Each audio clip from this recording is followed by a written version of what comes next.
Good morning. Welcome. It is your daily dose of Donna, and it is Thursday, April 24th. We are inching through April. We are getting to the end of April. Thank you so much for being here. I appreciate all of you guys waiting already before the show starts. We have such a full show, as we always do these days, you guys. We have so much to talk about. It is just like every day gets more filled and filled with good, juicy topics that I almost feel like I don't have enough space in each show to fill it in. I have to cut topics out right before the show starts. And that's always a bummer. But that's why I have Patreon every single Sunday. Just a reminder, a little homework for those of you guys that are new here. Every single Sunday, I release an audio episode on my Patreon. I want to remind you guys to subscribe to Patreon for the extra juicy Sunday episode of Patreon. I don't call it that. I call it my double dose episode. And then tomorrow, Friday, April 25th, if you want to hang out and have happy hour on Zoom, where I can actually see your faces and you can see mine, and we can kick back and have an hour-long happy hour, alcohol or non-alcohol, from the comfort of your own home at 5 p.m. Pacific time for 1 hour. You can do that on Patreon through Zoom. I send you guys a link through what I call overdose, but in a healthy way. It's an overdose of Daily Dose. So sign up on Patreon. That's tomorrow, April 25th at 5 p.m. from 5 to 6 p.m. Pacific time. That's 8 p.m. Eastern. And I can't tell you Central and Mountain because I'm not that good. I definitely can't tell you Europe, and I definitely can't tell you Australia or anywhere else. But I can tell you it's 5 p.m. Pacific and it's 8 p.m. Eastern. That's tomorrow night. And now we can get to the show. Now that I did some homework, you guys, Karen Reed's trial wrapped up a little early. So I know that you guys can now hang out with me because I'm going to talk about that. I'm going to tell you all about Blake and Ryan's secret hideaway that they've been building for 7 years. And it's still not being built because I have a feeling that Blake Lively loves to start projects that she just can't finish. Yep. Just you wait. We'll talk about that. Blake Lively also loves to charm a group of people on a Zoom, a planning board. Oh, this is going to be fun to talk about. Paige DeSorbo went on Watch What Happens Live last night. She looked adorable. And she was with one of my faves, Casey Wilson from Bitch Sesh, the podcast. So adorable. And but Paige really just, she let it all out. She talked about everything. And a lot of people didn't enjoy it. Some people did. You know, Paige is like, the world is divided on Paige. It's like free Karen Reed and not free Karen Reed. It's like Team Blake and Team Justin. It's like politics. You are either Team Paige or not Team Paige. It's wild. We will talk all about that. Of course, Karen Reed and the trial. Oh my goodness. Did I have secondhand embarrassment this morning? Whoa. If anyone wanted to read my text messages with my husband on a day that we were fighting in a courtroom, I would die. I would die. I would die. It was so uncomfortable to listen and watch. Guys, just wait. I don't know. And you can't even delete your text because they go through the Celebrite and it pulls up all your records. Oh, it's so awkward. It's so awkward. It's so awkward. We're going to get into all of that and more. Everyone start doing the sprinkler right now. This is your daily dose of Donna.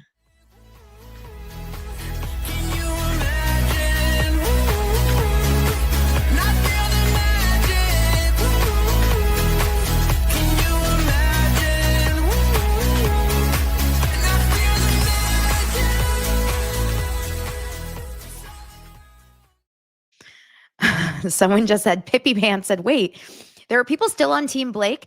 Shockingly, there are. But they're all on Threads. That's just where they live. They only live on Threads. I'm not sure if they're real or not.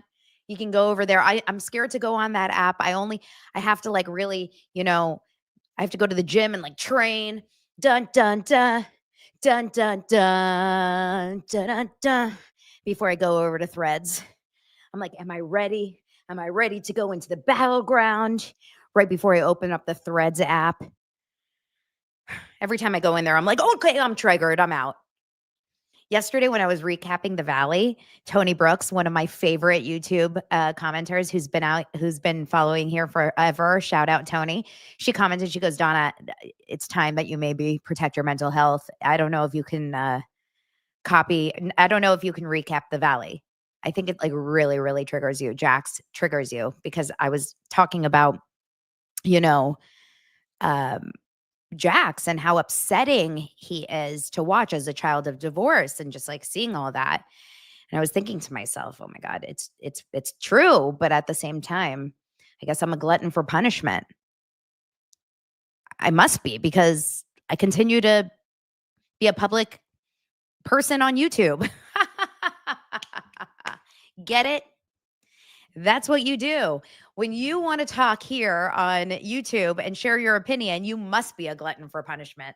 If only you guys read the comments. Woo! The best was yesterday when I was talking about Jon Hamm. Oh my God. We have to close the circle on that Jon Hamm story from yesterday. So if you didn't see yesterday's episode, you must go back and watch it because I covered Maureen Callahan's amazing deep dive. And I reached out to her yesterday. I need to like do some more deep diving on how, or like digging on how to really connect with her. I just DM'd her, but you know how your DMs end up in requests, message requests. So I'm not sure if I'm going to be able to really like get in there, but I need to really get a way to connect with her because I want to find a way to collaborate with her. But I talked about that Jon Hamm story. I talked about it yesterday on the show, and then I posted a TikTok, which, oh my God, the hate that I got because it was long-winded. And it really was one of my most long-winded short form pieces of video I've ever created. I mean, even myself watching it back, I was like, Jesus, Donna, like speed that shit up. But the problem was I was walking and talking because I was trying to multitask. It was 3:30 p.m. I have to pick my kids up from the bus at 4. I wanted to create the content, but I also had to walk my dogs. And sometimes when you got to do both things at the same time, I had to pick, like I had to do both. I didn't realize, and sometimes I forget, oh, I'm creating content for the masses, and then I just pretend I'm on FaceTime with my friends. So I'm just talking and talking and talking. I didn't edit. Sorry. The point is, I talked about Jon Hamm. The comments that I got, 97% of them were normal, which was, holy shit, Jon Hamm is diabolical. This is not a normal reaction, not a normal way you treat someone. Who can abuse someone this way? Who can treat someone this way? This is psychotic. This is unreal. I can't believe it. This is crazy. This is insane. And then there was Barb. Now, look, if your name is Barb, I am so sorry. This is not an attack on all Barbs of the world. I am so sorry that I'm using you as a new Karen. In fact, my ex-boyfriend's mom, her name was Barb, and I loved her dearly. But I'm going to say, Barb, we have to talk because Barb came in hot. She said, oh, geez. Oh, geez, Donna, Donna. Barb, she said, why are you so negative? Why are you so negative about this Jon? He did this so many years ago. Why are you bringing it up? Why are you so negative? Oh, I'm that's right. Yes, I love the Barbs of the world that like to blame me for talking about the problematic abuser. I'm the problem, not the person that actually abused the shit out of poor Mark Sanders, but I am the negative one. Okay, Barbie. So listen, another Barb bites the dust. Oh yeah, Barb has been a popular name this week. What a brilliant cloud that Barb is. I will say that Barb, I think the problem with the Jon Hamm story and why it resonated so much with everyone yesterday and people that are reading into that is not so much the mistake that he made. I shouldn't even call it a mistake, right? It's not so much the choice that he made in the hazing when he was an adult, a young adult, but an adult when he was a sophomore. It's when when it resurfaced in 2015, and then he was talking about it in the Esquire article in 2018, and he called it a bummer. And he didn't take that moment and say like, wow, I am devastated over the way I acted when I was a young man. This is absolutely not something I'm proud of. I feel sick over it. I was peer pressured. I was trying to fit in with the cool kids. This was the way that things were normal at the time. And I really wish I wouldn't have done that. And I've done everything in my power to apologize to Mark, and I've paid hospital bills. And now that I'm a gazillionaire, I have spent $1 million for his foundation of choice. You know, there's so many ways to handle it rather than be like, fuck, that's a bummer. It's a fucking bummer it happened, man. Oh, and also it's been sensationalized. Well, I don't know. There's a police report. I didn't even talk about the fact that yesterday there was another article about it where it asked, they I guess reached out to him yesterday to talk to like what his reaction was to Maureen Callahan's deep dive. And his reaction to it yesterday, meaning in 2025, this is not even in 18. Now this is 7 years later. So he's 7 years more mature. Now he's, even more, like you would think, more advanced in age, a little bit smarter, all those things. And it says his shocking response to revelations again. And this is now. Remember, he has never apologized publicly. He has insisted that Sanders' claims were sensationalized and not entirely accurate. And then when the Daily Mail contacted Jon Hamm by phone just yesterday, so this is just yesterday, the stunned actor deferred to his people. He said, "I think you should call my rep. Who are you? This is inappropriate. It's a very odd choice for you to call me. They are claims that have been around for years. No, I don't want to respond. I'm offended that you have called my personal line. That's why we have representatives," he said. He was later spotted looking pensive while walking his dog in New York City. I also, when I did my long take on it yesterday, and I'm kind of happy I didn't talk about it on my post. Thank God I missed this part because I think it would have been too graphic. I didn't cover a big part of this chunk of the story, which had something to do with Jon Hamm using, allegedly, a hammer and dragging Mark Sanders around by his genitals. I'll leave it at that. Okay. Let's move on. Let me take a sip of my drink. For you, Barb. We're going to talk about Blake Lively and Ryan Reynolds' secret hideaway that they've been building for 7 years, maybe to hide Jon Hamm in. I don't know. Oh, maybe they're really shoveling out a basement. I don't know. It probably is some sort of a basement situation. They probably do have to build some sort of a basement in there. But let's get into the entire story. But before we do that, I want to shout out goPure, because if you guys know, and I showed you this product the other day, goPure, in case you're wondering why my neck is looking so taut these days, it's because of goPure. goPure has a tighten and lift neck cream that I use on the daily. I showed you guys the other day. Hardly a scent. This is importante for all of those that are feeling a little bit, a lot of us don't like scents around our facial creams, especially if you're wearing it during the day. Now, you can use this kind of a cream during the day, at night, 15 times a day. I'll put it on right here for you guys. It comes in really, really easy. It's not very thick, but it's also not very watery or anything. You put it on your neck. It goes right on. It's not it's not oily. It definitely doesn't have a strong smell. You can put it on multiple times. I like to put it on my neck, sometimes my face and the back of my hands. But the point about goPure is that it has it's not about transforming the skin on your neck. Isn't just about transforming the skin on your neck. They have a full line of science-backed skin and body care to brighten, important, hydrate, very important, and restore your glow from head to toe.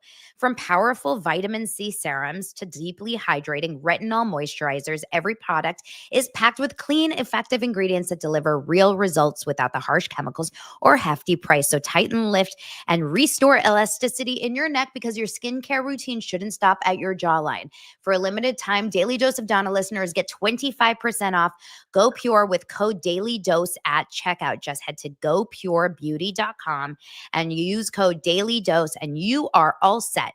And after you buy, do Daily Dose a favor. When they ask where you heard about GoPure, tell them it was from Daily Dose of Donna. GoPure.com/Daily Dose. And it's a cute little glass jar. Thank you so much. Okay, let's move on to Ryan Reynolds and Blake Lively. This is a fun little Daily Mail find. You know Daily Mail and me. We go together like best friends, right? So Daily Mail found the story about the only reason I think that they found it is because someone in this planning board must have recorded this Zoom meeting from 2018 and sold it to the Daily Mail. I have no idea how they got this story, but Josh Boswell, the reporter who was on Zach Peters' show the other day, who broke the story about Van Zandt for Daily Mail, is the author on this story too. So they're like going deep into the Blake Lively, Ryan Reynolds story, which I'm appreciative of because the media doesn't do this with these two. So I'm loving that they finally are. Now, this is one of their exclusive stories. If you know that Daily Mail, they charge you to read these exclusive stories, but I paid so you guys can get access. So let's watch it together or look at it together. The story says photos show Blake Lively and Ryan Reynolds sprawling multi-million-dollar new hideout as cringe-way couple talk in private is revealed. Da, da, da. Now, is anyone shocked that they talk cringy in private or in public? Is anyone surprised by that realization? I'm not. Those two are cringy by nature. They're like, you know how people say naughty by nature? Those two are cringy by nature. Blake Lively and Ryan Reynolds have been secretly building another New York bolt hole. Ew, excuse me. Bolt hole? What is a bolt hole? Is that another perineum joke?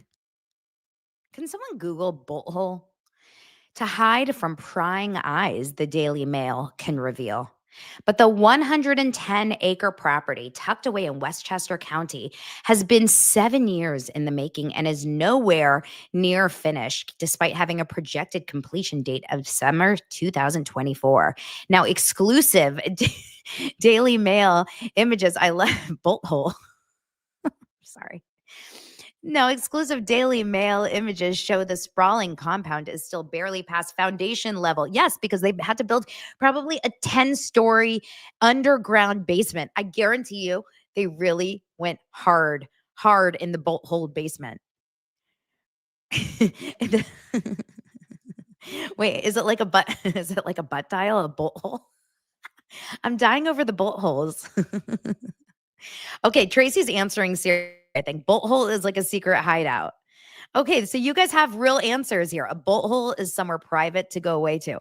Please, if my husband ever texts me, this is a Karen Reed reference. If my husband ever said, "Hey, babe, can we go to a bolt hole this weekend?" Like, how embarrassing if that ever has to be read out loud in court. Please, please never, ever text me about a bolt hole, any of you. I'm asking you right now. Let's remove bolt hole from our vocabulary, please. Okay. Lively shared the couple's plans for the property in South Salem. Of course, it's Salem.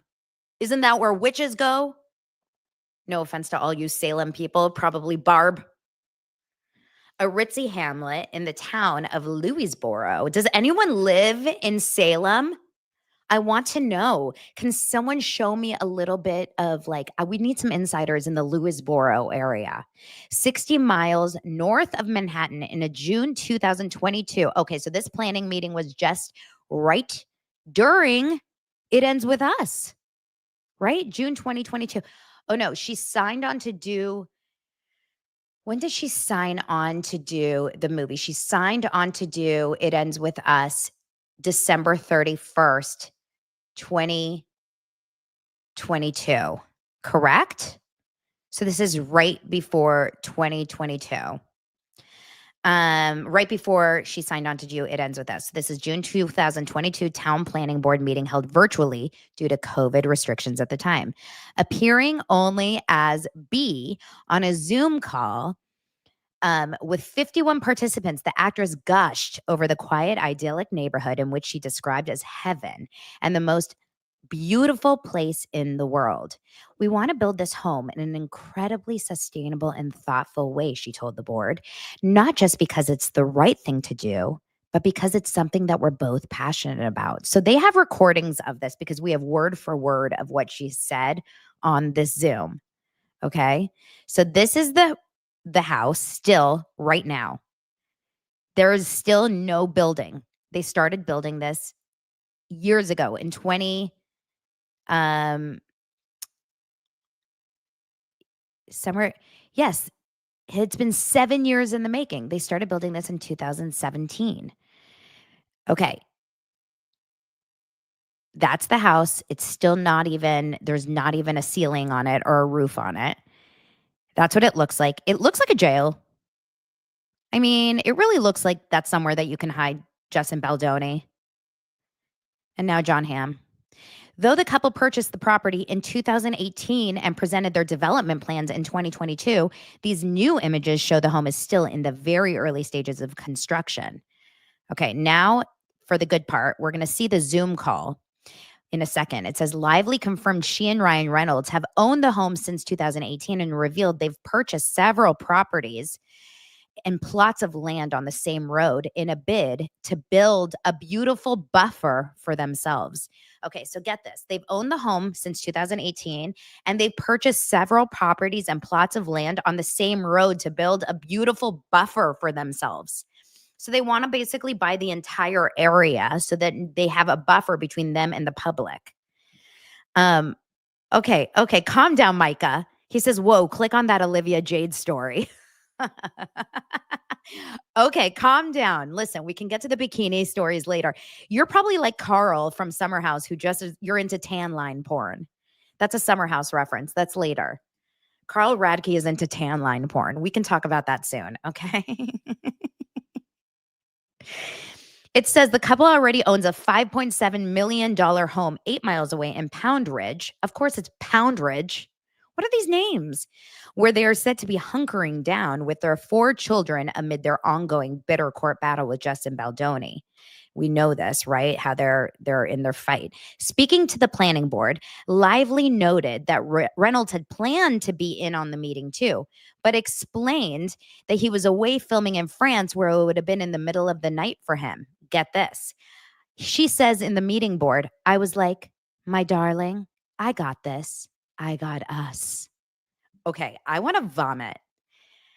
I can't wait for trial because I can't wait to read the text messages between Blake Lively and Ryan Reynolds. If this is how she's talking to a Zoom planning board of 51 people about Ryan Reynolds. All right. She said to 51 strangers, and when you see the picture of these people on the 51 of the meeting of 51 people, these are people that are all well above 50 years old, probably at least 40 years old. So these are people above 50 years old, I would say. And she said, Ryan Reynolds can't be here right now because it's the middle of the night for him. He's filming in France, but I told him, my darling, I got this. I got us. I'm sorry. I don't give a shit what you got, Blake. What? I got this. I got us. He would have no idea what he's talking about anyway, she quipped. But he'd be so charming doing it. Oh! Did he tell her to say that? He told her to say that, right? He's like, listen to me and listen to me good, Blakey. When you talk about me to that Zoom board, you don't just say that I'm not there. You say that I'm good at what I do. You say that I'm charming. You say that I'm funny. And you say that I build a bolt hole better than anyone. Okay? You say that my bolt hole is bigger than your bolt hole. Okay? You say that I build a better bolt hole than Justin Baldoni's bolt hole. I mean, he'd be so charming doing it. Can you die, Micah? Micah says, and my penis is this big.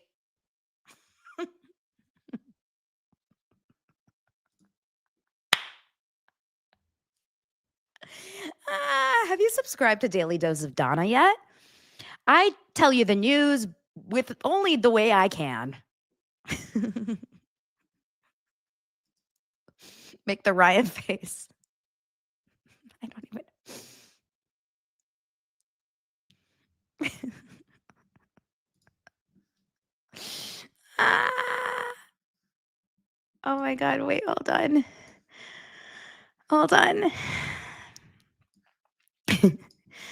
Oh my God. Just give me 1 second. This is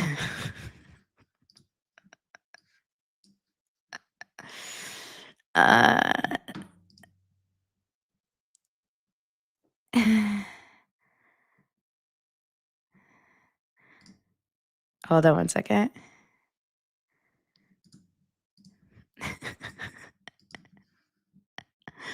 I just have to do one thing. Every time that we talk about this.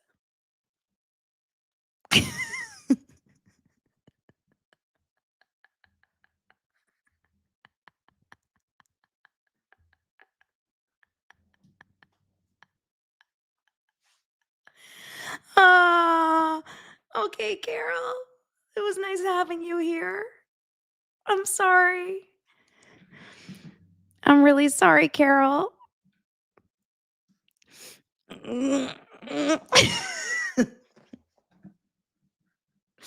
It's good to laugh.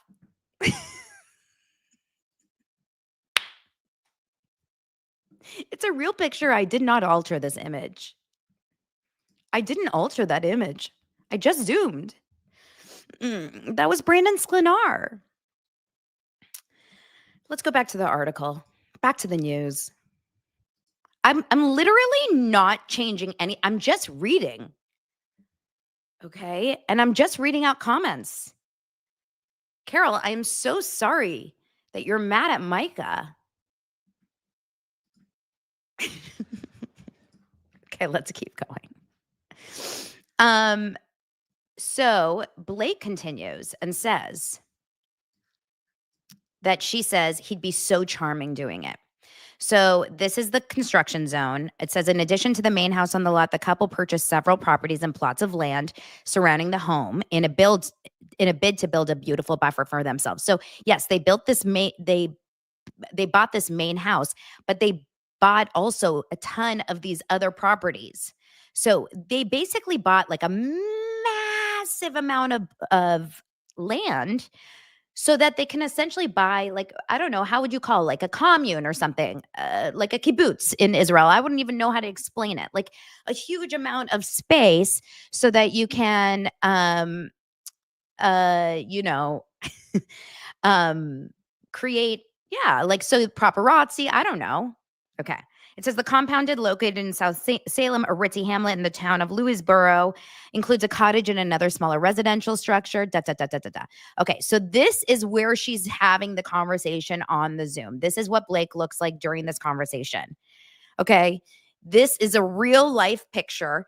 Whoever sold this Zoom call to Daily Mail or sent this to Daily Mail, I am shocked, because when I heard about this, I thought, who would do this? And then when you see the people that actually sent this over, is really shocking. Maybe it's Carol who just left, right? Maybe Carol that just left is really upset, because I think Carol was on this call. This is who is on the board. These people do not look charmed by Blake in any capacity whatsoever. Let's see if I can make this a little bit bigger. Do you guys think that these people are charmed by Blake and her antics? Look at this guy. I think he's sleeping. Do you think he's watching a Cubs game in the background? Who are these?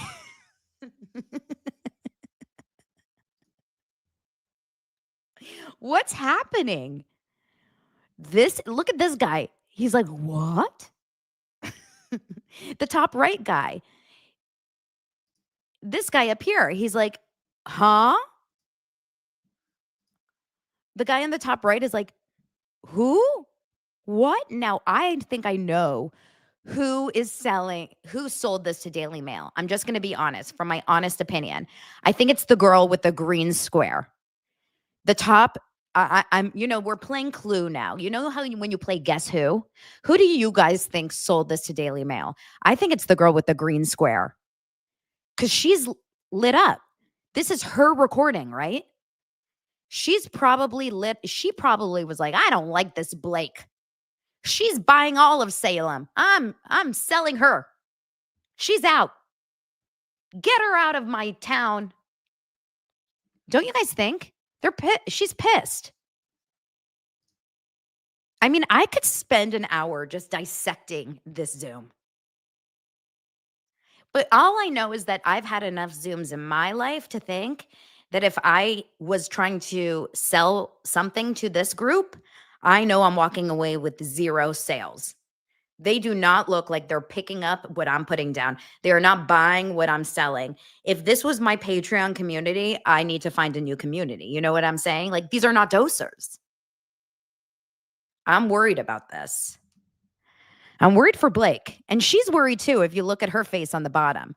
She's like, fuck. Now let's go back to the story. Although I could just look at them for hours. Oh, is there a video? Is there a video? I'm sorry. Do we have a video? It cannot be simply cast away. In addition, the planning board served as the lead agency for environmental review of this project and in 2017 issued a detailed negative declaration finding that this subdivision will not have a significant negative impact upon the environment.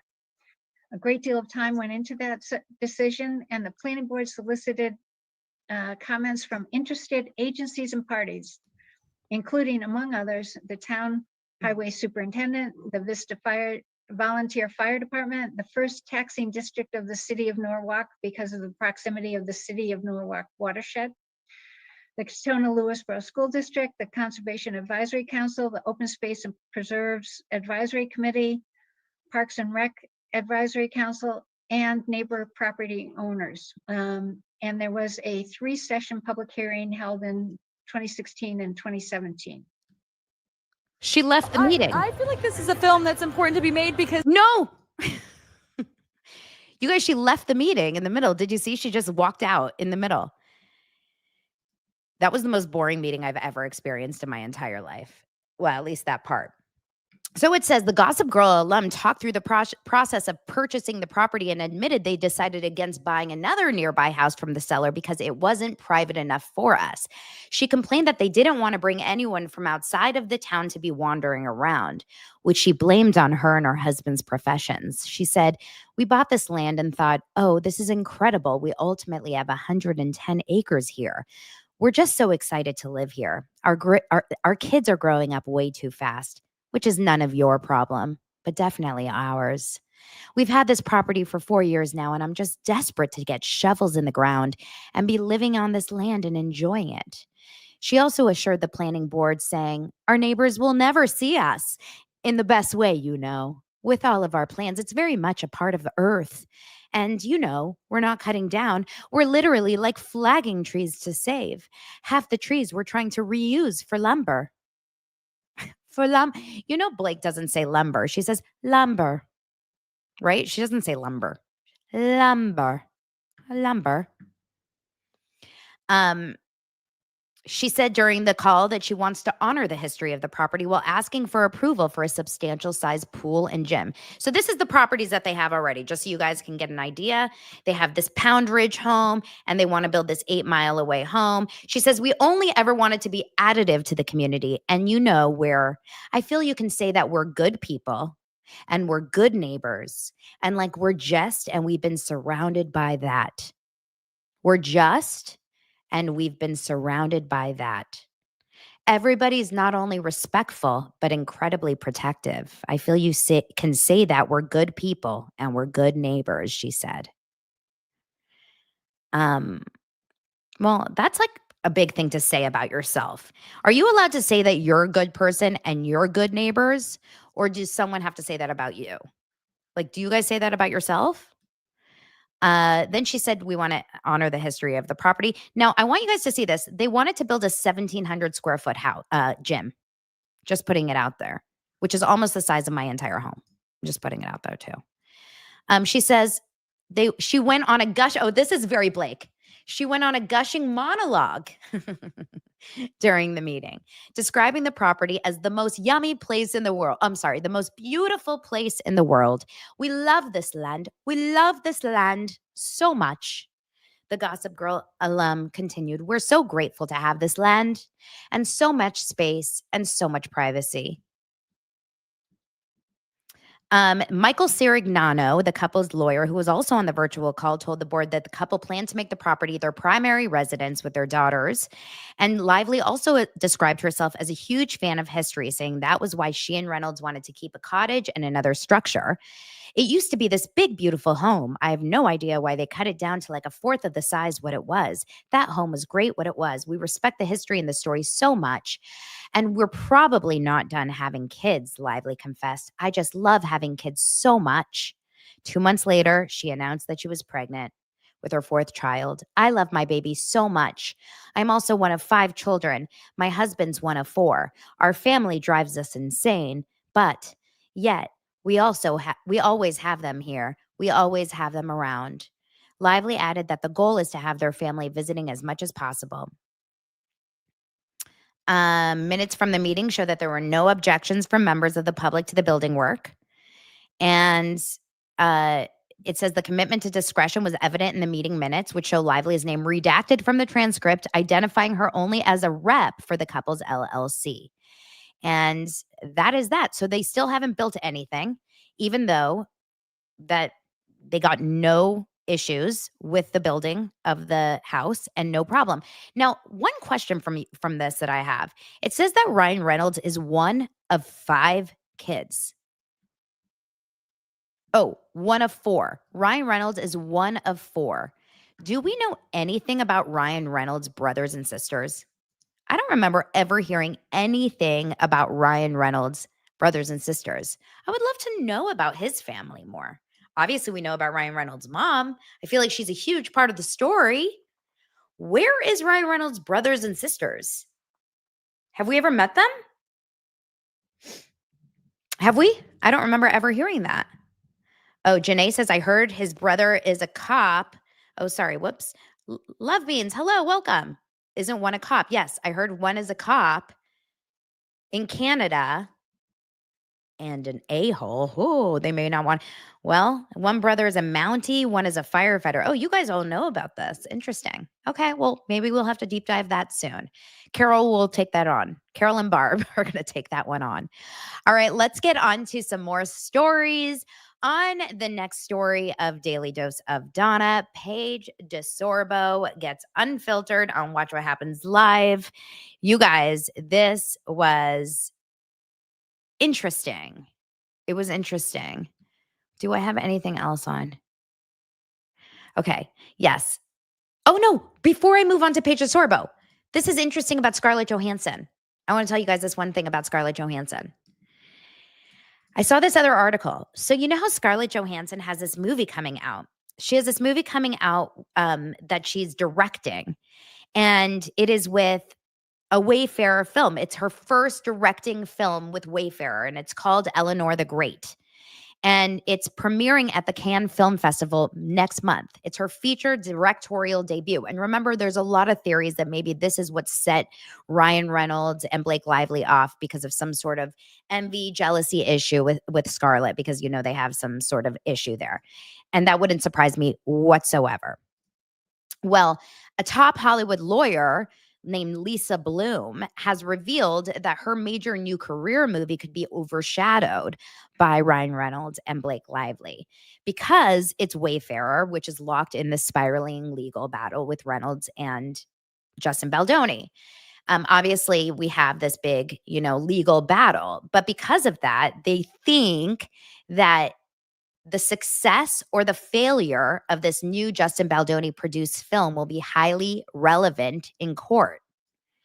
If it flops, Justin Baldoni will blame the Blake Lively lawsuit and point to the failure as an example of the millions of dollars in damages he is seeking.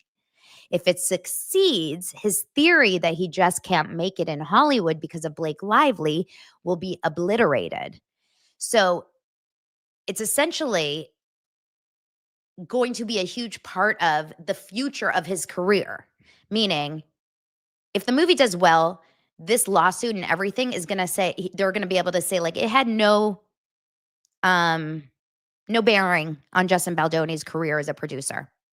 If the movie does badly, yes, look how it affected it so much. Now, I think a lot of us are going to probably support, I would imagine a lot of Justin Baldoni fans are going to support, plus the fact that it's about Eleanor the Great, plus the fact it's Scarlett Johannsen, and if it gets good reviews and it's going to the Cannes Film Festival, I imagine a lot of us will see the movie regardless, even if it wasn't related to the Justin Baldoni of this.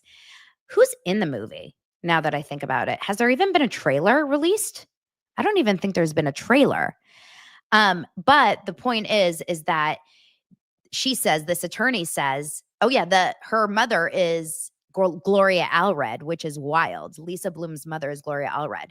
She says, expect Scarlett Johansson and other big names on the film to be subpoenaed to testify at the Lively Baldoni trial as to the money that he makes from the film and whether the case really cost him as much as he says. Ouch. She said, I also suspect the film's release will be overshadowed by press questions about the Lively Baldoni legal fight, which slogs on. Interesting. I wonder if Lisa Bloom is pro Justin Baldoni or not pro Justin Baldoni, because she is very pro. Obviously, her mother is Gloria Allred, which is very pro woman, very feminist, very pro, victim of sexual harassment. So I'd be interested to know if Lisa Bloom is anti Justin Baldoni or not. But it says at the end of this article, it says Johansson has not publicly addressed the Lively Baldoni drama, but her husband made a joke about it on Saturday Night Live last month during a comic riff on Donald Trump's explosive Oval Office argument with Zelensky.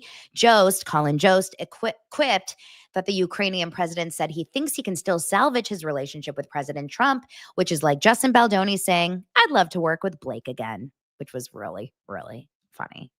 Mostly because Scarlett Johansson used to be married to Ryan Reynolds. It was a very, very good moment for all of us that love following this story.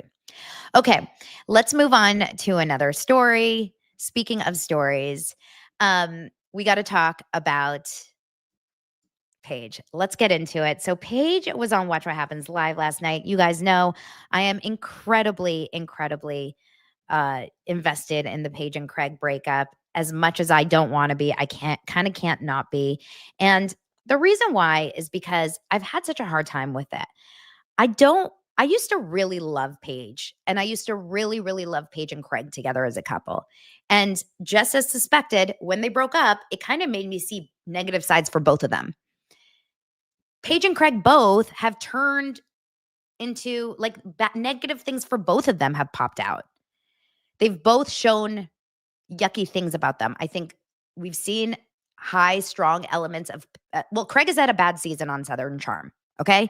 Craig has had, Barb Stewart says, Barb, ouch. Barb, not you. You're a good Barb.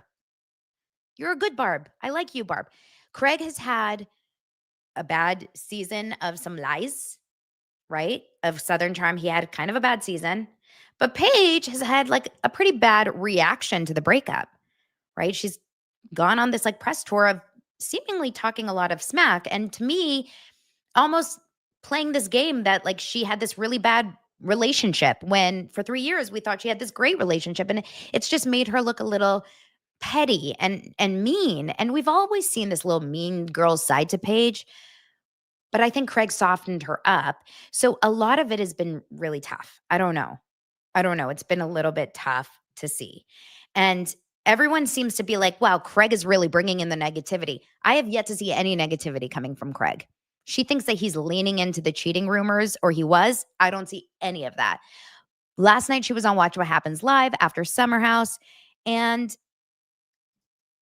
look, I will say, let's start with positive. I will say that she looked happy, right? She looked happy.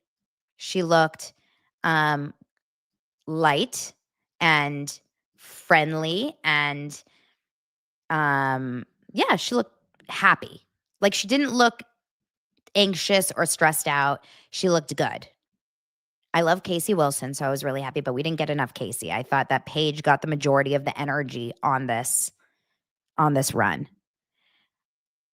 She answered a lot of questions, mostly about Craig. Look, like 15 reels here. I guess that's what they do on all their guests, though, so now that I think about it. So let's go into some of the things that she was asked. Biggest misconception you feel that fans have of you or this relationship now? I don't ever want people to think that I was like leading Craig on. I loved him. I wanted to marry him. That was very real. And I think in the summer, you kind of see me go through all of those emotions like in real time. Like I can see my brain working as I watch it back. I find this to be very confusing, this whole storyline. You don't feel like you've been lying and leading Craig on for 3 years. You wanted to marry him. Never once did you ever say for 3 years, I definitely want to marry you. I want to move in with you. When can we do this? Let's go. For 3 years, you said, I don't know. I'm not sure. I'm scared. I don't know when I should move to Charleston. I don't think you should move to New York. I don't know. Maybe in private, you were, or maybe like after a couple cocktails, or maybe when you were feeling really lonely, you were like, I think I want to marry you. But I never felt for 3 years watching it as a viewer that you were sure 100%. So that feels very confusing. That's what I'm saying. A lot of what she's saying feels like a little bit of hindsight and not true. Paige, you want to hear the number one question for you? I do. Diane B said it, and we got it many times. Were you really the breadwinner in your relationship with Craig? Wait, this is so crazy how so many people are appalled at this. Like, well, I don't know if they're appalled. I think they just want to know. Well, yes. Yeah. But I work more, so like, why would I not be? Okay, you know? There you go. Paige, you want to hear the number one question for you? Okay. Can someone Google breadwinner? This was so confusing yesterday. I saw all over the comments. Some people say breadwinner is like the typical or the actual definition of the word breadwinner is if you are supporting a family. I think breadwinner, when I think of the word breadwinner, it's who makes more money in a relationship. I do believe she makes more money than Craig. I'm just going to be 100% honest. I don't know if that's to be true, but I do believe she makes more money. I don't know if she always made more money. I don't believe she made more money throughout the relationship. I would say in the last year, she's making more money than Craig. I know that that's confusing because he owns a home. He has sewing down south. He has 2 stores of sewing down south. And he has, by the way, his new restaurant.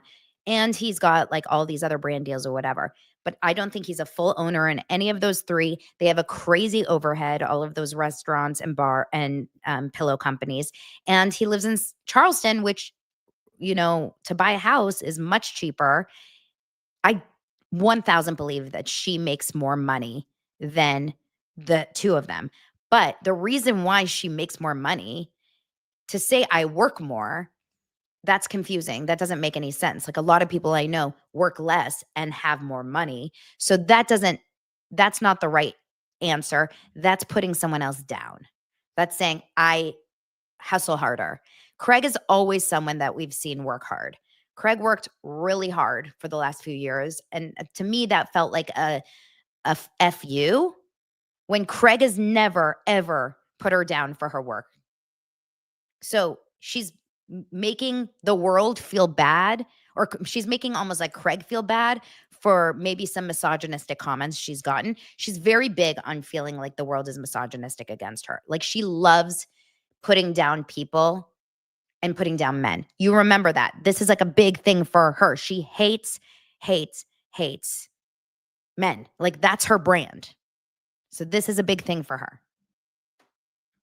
And interesting, Yanni says maybe Paige has more disposable income because Craig's money is tied up in businesses investments.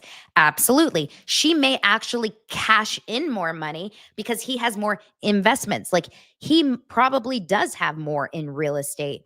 She rents. He owns.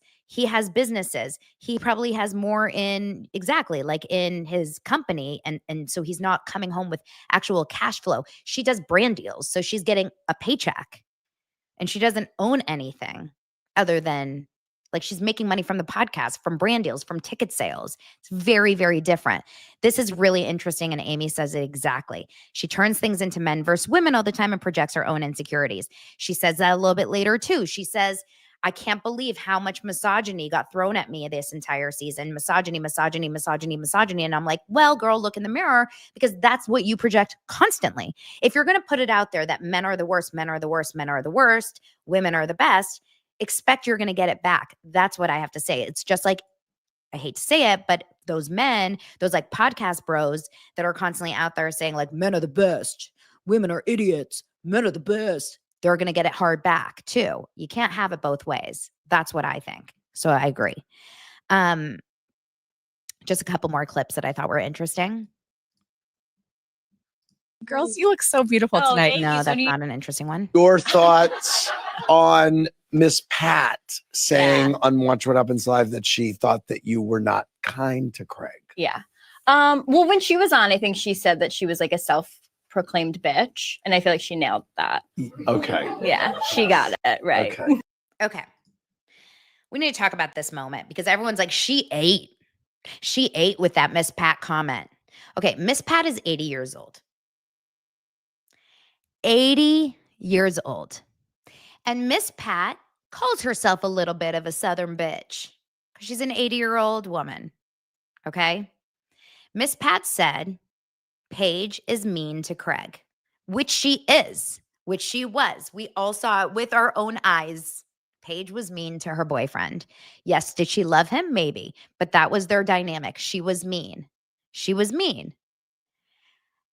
For Paige to say this as a 30-some-year-old, 32-year-old woman, as you can hear it, even the audience is a little taken aback, and so is Andy. I want you guys to hear this again. She's talking about an 80-year-old woman.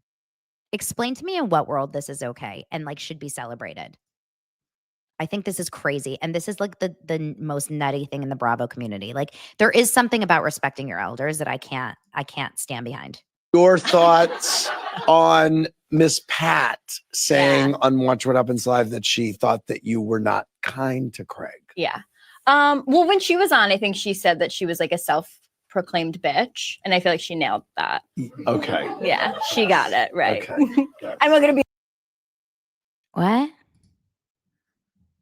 How about like, yeah, that was kind of mean. Yeah, that hurt my feelings. Yeah, that was a bitchy thing to say. I just felt like that was like, oh, okay, you're starting a fight with an 80-year-old woman. Got it. Now, a lot of you guys are thinking, a lot of you missed this part because this was on the after show, by the way. This wasn't in the aired version. A lot of it is very rehearsed. I agree. I think she knew exactly what she was going to get asked and she knew exactly what she was going to say. Now, the next part of the question is about Madison. Madison is on Southern Charm on the other show, and Madison and Paige were really, really close. And Madison was asked on Watch What Happens Live a couple of weeks ago, are you and Paige still close? And she said, I was really hurt because I reached out to her after the breakup and I got ghosted. And then I didn't hear from her when I announced my pregnancy. And I was really sad about that. That's what she said. And this is her response to Madison. Be the Jake Paul of Bravo. I'm not going to fight her. Your reaction, yeah, right. Your reaction to Madison saying that she was surprised that you didn't reach out to her. Okay, I was really sad about that because I loved Madison. Like, I really thought we were close.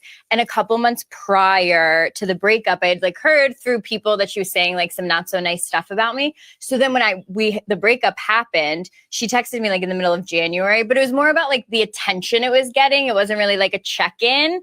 And I was like, I don't need to give anyone like tea right now.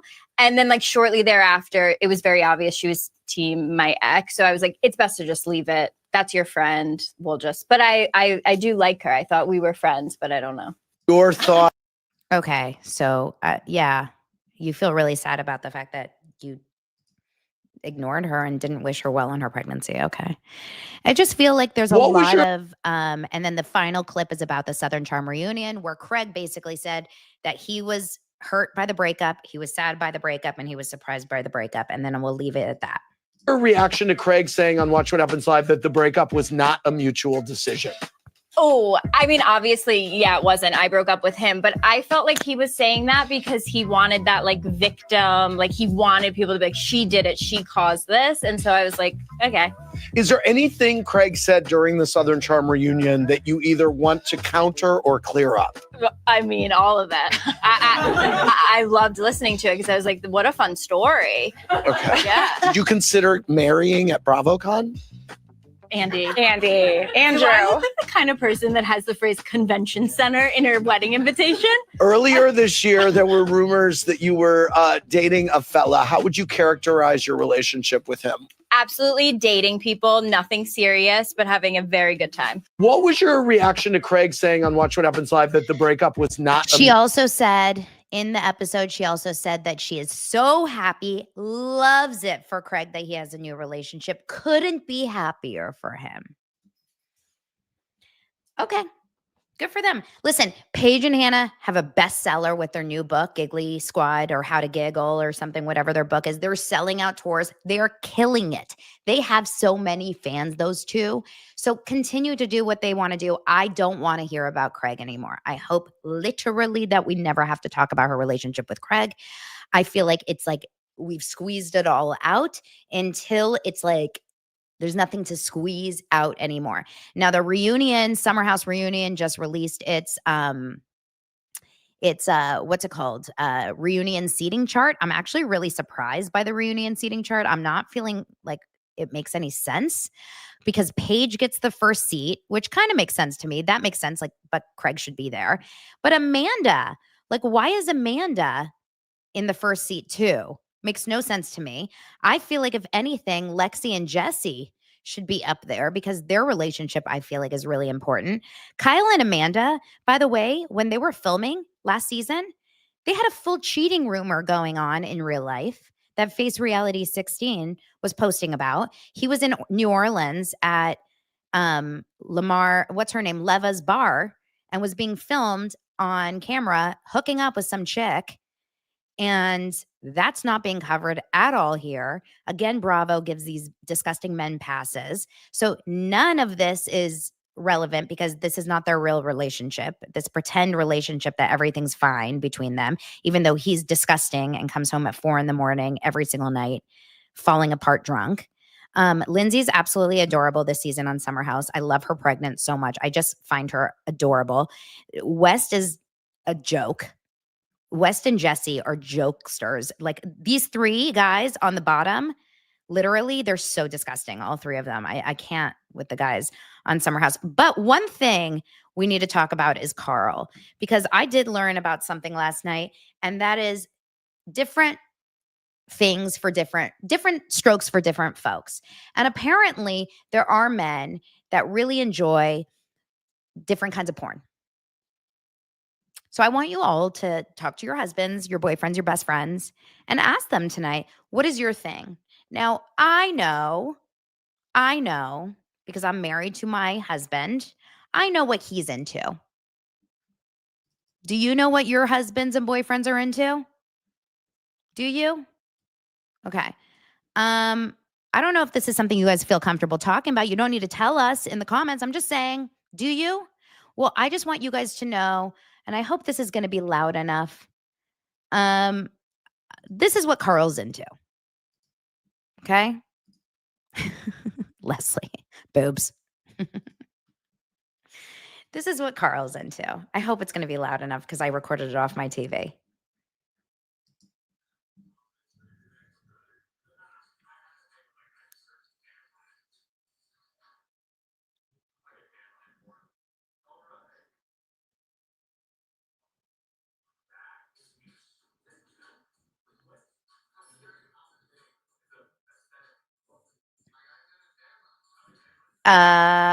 Tan lines. Only Carl. He's into tan lines. Now, when I think about it,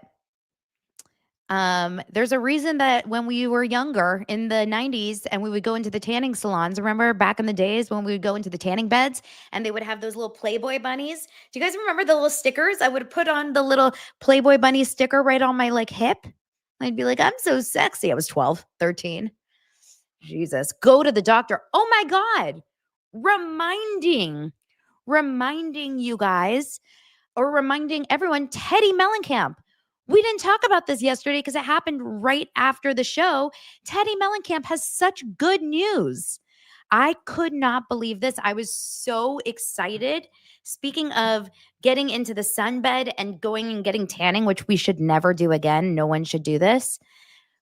But Teddi Mellencamp in shocking, exciting news. Watch this. Exciting news, everyone. Honestly, the crying is already done, but I just finished with all of my scans and my tumors have significantly shrunk, which doctors believe means that this all will work and that I will be back to myself and feeling good. I have 2 more sessions of immunotherapy, and then hopefully I am done and I will be cancer-free. I'm going to keep a positive outlook because that's the way that my doctor just spoke to me. He's like, you did this, you got this. And then, of course, in complete Cougs way, he said, you got that Mellencamp blood, so you're good. Really? I literally could not believe it. I was like, I couldn't believe it. I was floored. That's crazy exciting, you guys. Huge exciting news. I am so happy. Like, literally, what a fucking surprise to get that kind of news from her doctor in such a horrendous illness. I am so happy. So, literally, everyone, you guys, keep praying for Teddi. She deserves all the prayers, and they're working. They are all working. So, we got to keep praying for Teddi. This next story we got to get into, and we got to talk about Karen Reed's text. I'm going to give you guys an update. Awkward. Teddi is on the same immunotherapy as my husband is for his metastatic melanoma. It really is amazing. Carol, I am praying for your husband. Carol, praying for everyone. Okay, Micah's asking about what kind of, fun activities Lance likes to do at night. He likes to play Monopoly. Okay? We play Scrabble. Sometimes Sudoku. All right? Gosh, what kind of a home do you think we live in?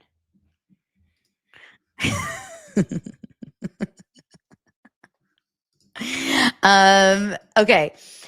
This next story is brought to you by Ollie. You guys, if your dog could talk, they would beg for Ollie. The full body tail wag, the excited little hops, the big goofy grin. That's the Ollie effect. Ollie delivers clean, fresh nutrition in 5 drool-worthy flavors, even for the pickiest eaters, made in U.S. kitchens with highest quality human-grade ingredients. Ollie's food contains no fillers, no preservatives, just real food. And here's the thing. Healthier food means a happier pup, more energy, shinier coats, better poops, and more excitement at mealtime. So what you have to do is fill out a 30-second quiz. They're going to create a customized meal plan based on your pup's weight, activity level, and other health info. You'll get a welcome kit. I'm just about to get my shipment in the next day or two so I can show it to you guys on stories. Follow me at This Is Donna Bowling on Instagram. You're going to see benefits so fast. In just 1 to 2 months, your dogs can reach a healthy weight. You're going to get shinier coats, solid, easy to pick up poops, and more excitement at meal times. You can customize your plan. It's great, you guys. Ollie is the best dog food I've used, and I've gone through so many brands in the last year and a half.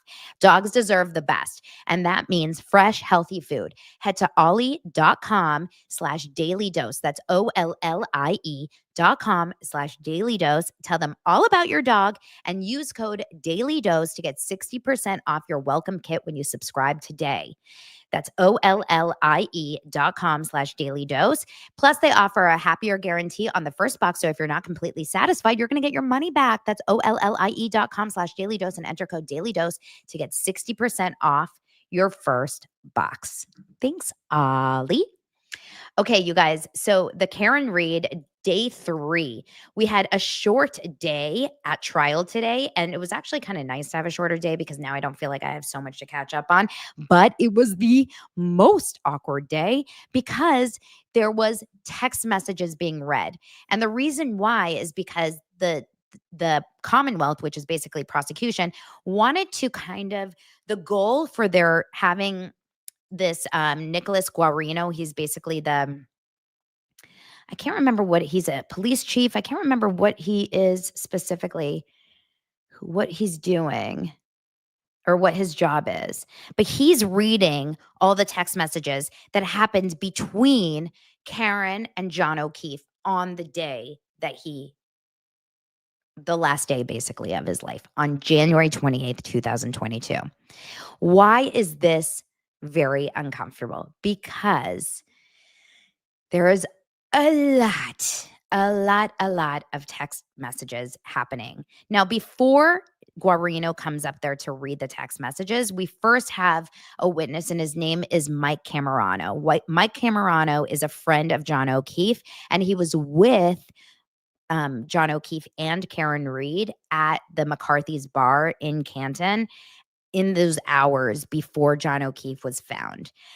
He's obviously I would say he's anti Karen Reed, not necessarily anti, but you can tell he's much more on Team Commonwealth. There's definitely some sort of weird energy, and we're not really sure because later on in the text messages between John O'Keefe and Karen Reed, you find out that Karen does say that there's like some weirdness between Mike and Karen, and we don't really know why, but there is, Mike is basically explaining, John O'Keefe's really good friend Mike is explaining that he was there. He got the phone call saying John O'Keefe he saw Karen and John together. He saw that they embraced. He saw that they loved on each other. He didn't really know that there was any major problems except there was something about a plumber, which we find out later why. He is sad that he had to relive this. He was with John O'Keefe's niece when he found out that John had passed. His daughter and John O'Keefe's niece were very close, so he spent the day with them, and he was very close with the family. So this was a really, really sad moment. But the text messages that Guarino, who's a state trooper, read were just really, really, really uncomfortable to watch. Now, I'll show you guys just a little bit of what it was like. Now, I'm watching this in my ear while I am watching or while I'm working out this morning. And I was saying to my trainer, Natalie, while I was working out, I was like, you guys, this is so uncomfortable because if you think about just a day between your I don't know, your relationships, right? And you are fighting with your husband or fighting with your wife or whatever. And I don't text with Lance all day at all, right? Like Lance and I are not texting all day in any way. But if we ever do, because we're in a fight in some way, it's because, we're upset at each other, we're fighting, we're having a long day, whatever. And there have been days, and I hate to say this, but there have been days where we get into arguments over text message where I'm texting this is and then he's texting me back and then I'm texting him again, or maybe he doesn't respond and then I kind of go, or maybe he says something that pisses me off and then I call him and he's at work and he doesn't want to talk to me, so he'll send it to voicemail and then I'll call him again and he'll send it to voicemail and then I'll call him again. But you don't expect that this is going to go and be read in front of not only a jury, but in front of your parents, his parents, a live courtroom, and the world. Oh my God. So it was really uncomfortable to hear because what happens is clearly, let me pull this up. What happens is clearly there's a fight, right? They got into some sort of an argument in the morning. And It was over some sort of like issue that they had about his kids, his nephew and niece. He's kind of mad at her, I guess, over something that she bought for them. He doesn't like the way that she spends money. I don't exactly know, but they got into like a little bit of a rager earlier in the morning. And the text messages start around 2 p.m. to 3 p.m. And she's texting him. And I'll just show you guys like a little bit of it. Okay. It's really, really awkward to watch. Hold on.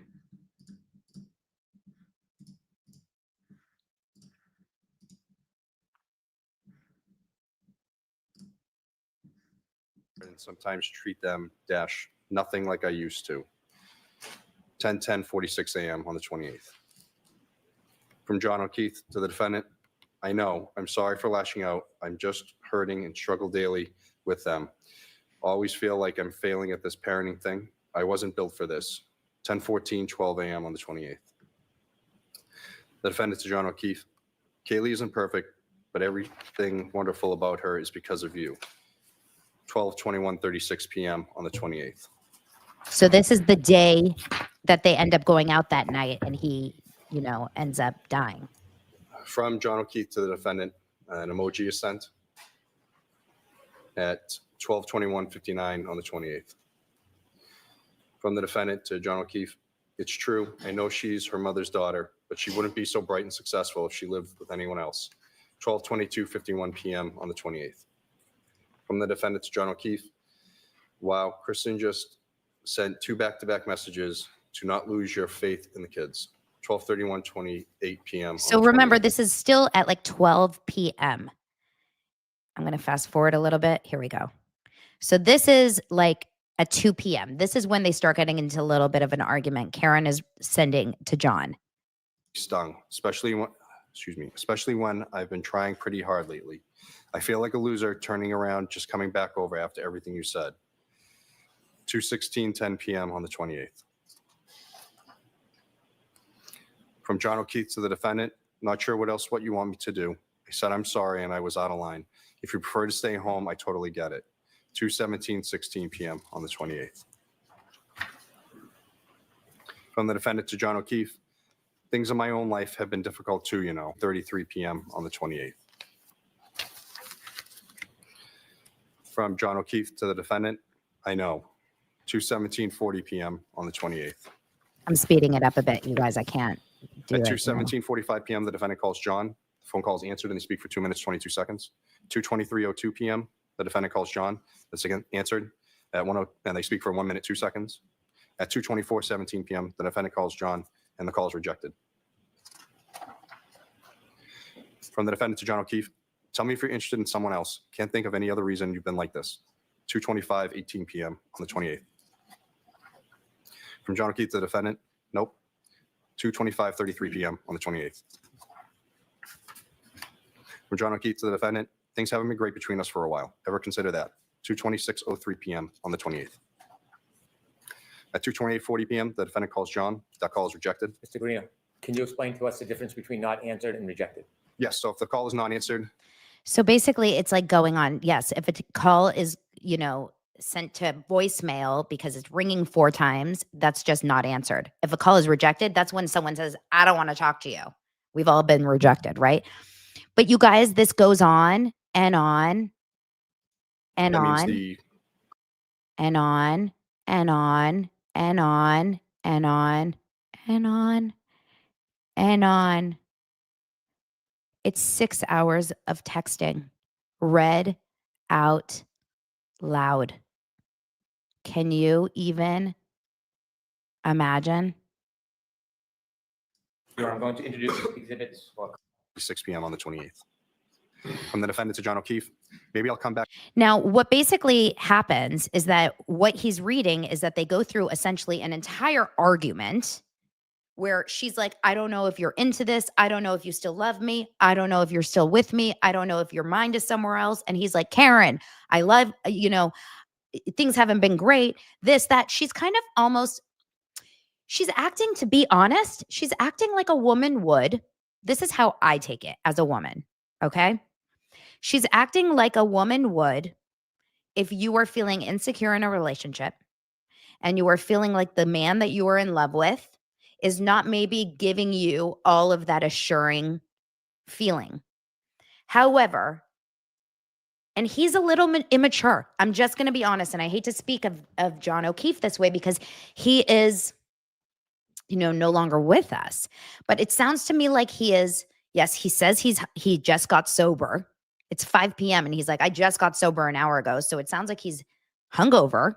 They're talking about drinking a lot. The whole conversation's like, where are we drinking? When are we drinking? Where are we drinking? When should we drink? How much should we drink? Are they drinking? Where are they drinking? That's about it, drinking. Okay. And essentially what it's like, lots of the conversation is around where should we go? Where are we going? When are we going? How much can we go out? Like it's a very almost immature back and forth for two adults. I'm just going to be honest, but it's almost like they can't land the plane and it's a lot of gameplay because she's like, do you want me? Do you not? Do you want me? Do you not? He's like, I want you, but do you want me? Do you want me? I don't know. Do you want me? I don't know. Do you want? And she's exactly. Patricia says she's spiraling and he's not assuring her. She's asking for assurance because she's like, I'm not sure if you're really into this. And he's like, come on, Karen, with an eye roll emoji. And then an hour later, he's texting her. He's like, where are you going tonight? So he's playing games with her back. And it's frustrating to watch. In fact, I find him to be a little bit unlikable in these text messages. Now, around 7 or 8 p.m., he's like, so what's the plan tonight? And she's like, I'm here. I'm stuck at home because I have cold water and I have a plumber coming. He's like, oh, is this plumber hot? He says.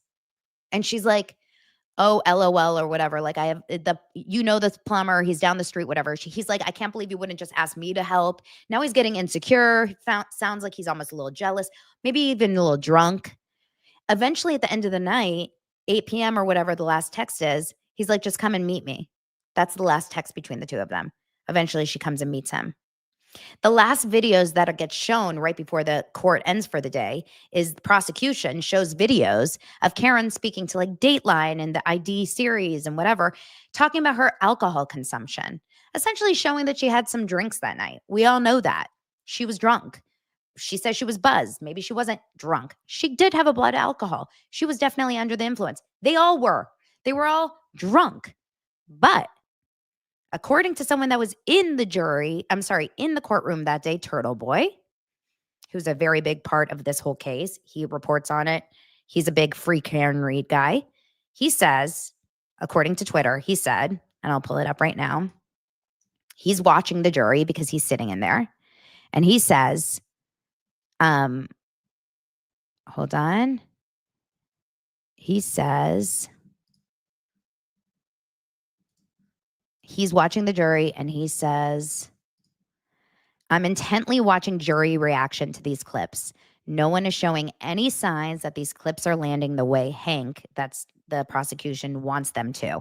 Most are not even taking notes. It looks like they're waiting for the juicy part to get here and it's just not coming.